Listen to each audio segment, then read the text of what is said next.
Hello guys, तो आज हम बात करने वाले चीन की इतिहास लेखन परंपरा के बारे में। चीन उन देशों में से एक रहा है जिनकी सभ्यता बहुत प्राचीन है। गेटे ने इतिहास लेखन के संबंध में कहा है कि इतिहासकार का यह कर्तव्य है कि वह सत्य और असत्य को अलग अलग कर दे।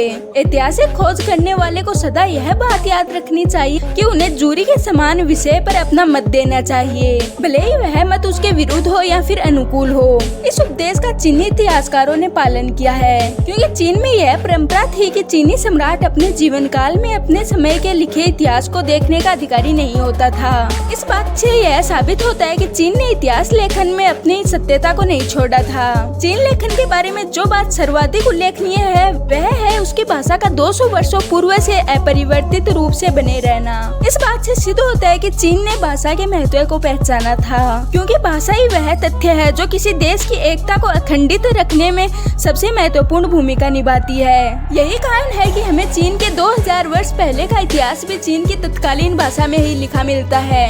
इस बात से यह भी प्रमाणित होता है कि चीन के इतिहास पर बाहरी प्रभाव भी बहुत ज्यादा कम पड़ा था। प्राचीन इतिहास लेखकों ने चीनी को केथी नाम से पुकारा है और स्वयं चीनी लोग भी अपने राज्य को मध्य राज्य कहते थे। चीन का इतिहास ज्ञान 2700 ईसा पूर्व से चलता है और चीनी जनकृतियां भी इस बात का विश्वास दिलाती हैं कि उनका आदिम घर चीन ही है। परंतु पाश्चात्य विद्वान इस तथ्य को स्वीकार नहीं करते। उनका मानना है कि अफ्रीका में मिस्र या उसी महाद्वीप में सूडान प्रांत से चीनियों के पूर्वज यहाँ आकर बसे थे। कई कुछ विद्वानों का यह भी मानना है कि कास्पियन सागर के दक्षिण तट से चीनी यहाँ पर आए थे, किंतु मनु संहिता में चीनियों की गणना उन क्षेत्रों से की गई है जो भारत से विभिन्न देशों में गए। चीन के इतिहास में याओ को प्रथम महत्वपूर्ण व्यक्ति माना गया है और यहीं से चीन के इतिहास का प्रारंभ भी होता है। चीन के इतिहास में 2700 ईसा पूर्व से 2000 ईसा पूर्व काल तक 3 सम्राटों के राज्य कालों का उल्लेख मिला है, जिन्हें सम्राट त्रिय के नाम से जाना जाता है। साथ ही यह भी बताया गया है कि चीन में इन या संघ राजवंश के चाउशेन नामक राजा जो बहुत ज्यादा अत्याचारी हुआ था, जिस कारण वह प्रजापीड़क नाम से भी प्रसिद्ध था। उसका कहना था कि उसे ईश्वर ने ही सम्राट बनाया है। अतः इससे प्रकट होता है कि चीन में भी राजा के ईश्वरीय सत्ताधिकार की मान्यता थी। साथ ही चीनी समाज में पूर्वज पूजा की प्रवृत्ति मुख्य रूप से विद्यमान थी। प्रत्येक अभिजात वर्ग का व्यक्ति अपनी वंश परंपरा से पूरी तरह परिचित होता था। अपने पूर्वजों की आत्मशक्ति के लिए वह उनका श्राद्ध भी करता था तथा बलि भी देता था। यह एक धार्मिक परंपरा थी। धार्मिक परंपरा थी कि अपने कुल के पूर्वजों का श्राद्ध और उनकी बलि पूजा कोई कुलपुत्र ही करा सकता है। किसी अन्य के द्वारा कराया गया अपने पूर्वजों का श्राद्ध पूर्वजों को स्वीकार्य नहीं था।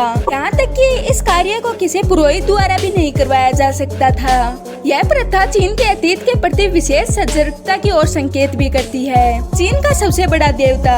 चीन के सबसे बड़े देवता का आदिम रूप एक मानव पूर्वज था जिसका नाम ध्यान था। चीन की लिपि में ध्यान के लिए जो चिन्ह प्रयुक्त हुआ है एक ऐसे पुरुष का चित्र जिसके भुजाएं और टांगे फैली हुई हैं। तो यह शब्द उस क्षेत्र की पहचान बन गया जहाँ पूर्वज निवास करते हैं। इस बात से यह विवरण साफ हो जाता है कि चीनी दृष्टिकोण में इतिहास एक नैतिक प्रक्रिया थी। आधुनिक इतिहास लेखन परंपरा का जन्मदाता भी चीनी माना जाता है। हालांकि इतिहासकार यूनान को भी जन्मदाता मानते हैं, क्योंकि चीनी लेखन में कई कुरीतियां भी थी, जैसे कि चीन की संस्कृति का क्षेत्र भी संकुचित था, अतः उसका दार्शनिक चिंतन सर्वगाह नहीं हो पाया।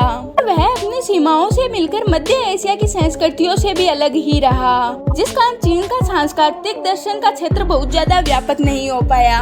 तो ये थे चीन के पूरे इतिहास लेखन परंपरा। आई होप कि आपको ये वीडियो पसंद आई होगी। अब हम मिलते हैं किसी और वीडियो के साथ।